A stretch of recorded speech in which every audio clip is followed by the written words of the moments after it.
میٹھے اسلامی بھائیوں اور مدنی چینل کے ناظرین، آئیے آپ کو ہانگ کانگ سے کچھ مدنی پھول پیش کرتے ہیں۔ خلیفہ اول جانشین محبوب رب قدیر امیر المومنین حضرت سیدنا صدیق اکبر رضی اللہ تعالیٰ عنہ کا نام نامی اسم گرامی عبداللہ، آپ رضی اللہ تعالیٰ عنہ کی کنیت ابو بکر اور صدیق و عتیق آپ رضی اللہ تعالیٰ عنہ کے القاب ہیں۔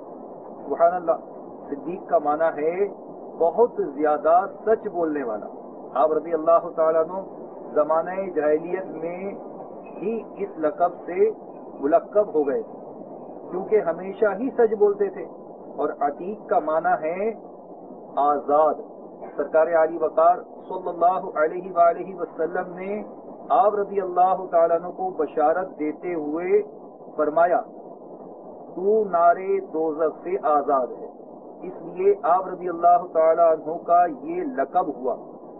آپ رضی اللہ تعالیٰ عنہ قریشی ہیں اور 7ویں پشت میں شجرے نسب رسول اللہ صلی اللہ علیہ وسلم کے خاندانی شجرے سے مل جاتا ہے۔ اور آپ رضی اللہ تعالیٰ عنہ عام الفیل کے تقریباً 2.5 برس بعد مکۃ المکرمہ زادہ اللہ شرفا و تعظیما میں پیدا ہوئے۔ امیر المومنین سیدنا صدیق اکبر رضی اللہ تعالیٰ عنہ وہ صحابی ہیں جنہوں نے سب سے پہلے تاجدار رسالت شہنشاہ نبوت مخزن جود و سخاوت صلی اللہ علیہ وسلم کی رسالت کی تصدیق کی۔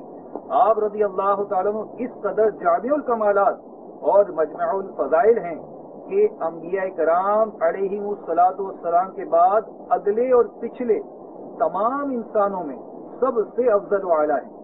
آزاد مردوں میں سب سے پہلے اسلام قبول کیا اور تمام جہادوں میں مجاہدانہ کارناموں کے ساتھ شریک ہوئے اور صلح اور جنگ کے تمام فیصلوں میں محبوب رب قدیر صاحب خیر کثیر صلی اللہ علیہ وسلم کے وزیر و مشیر بن کر زندگی کے ہر موڑ پر آپ صلی اللہ علیہ وسلم کا ساتھ دیا اور جانثاری اور وفاداری کا حق ادا کیا۔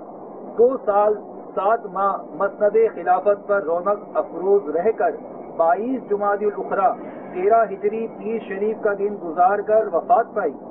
امیر المومنین سیدنا فاروق اعظم رضی اللہ تعالیٰ عنہ نے نماز جنازہ پڑھائی اور آپ کو روضہ منورہ زادہ اللہ شرفا و تعظیما میں حضور اقدس صلی اللہ علیہ وسلم کے پہلو مقدس میں دفن کیا گیا۔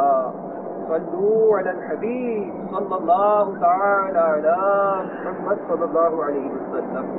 صلو علی الحبیب صلی اللہ تعالی علی محمد۔ مجھے اپنی اور ساری دنیا کے لوگوں کی اصلاح کی کوشش کرنی ہے۔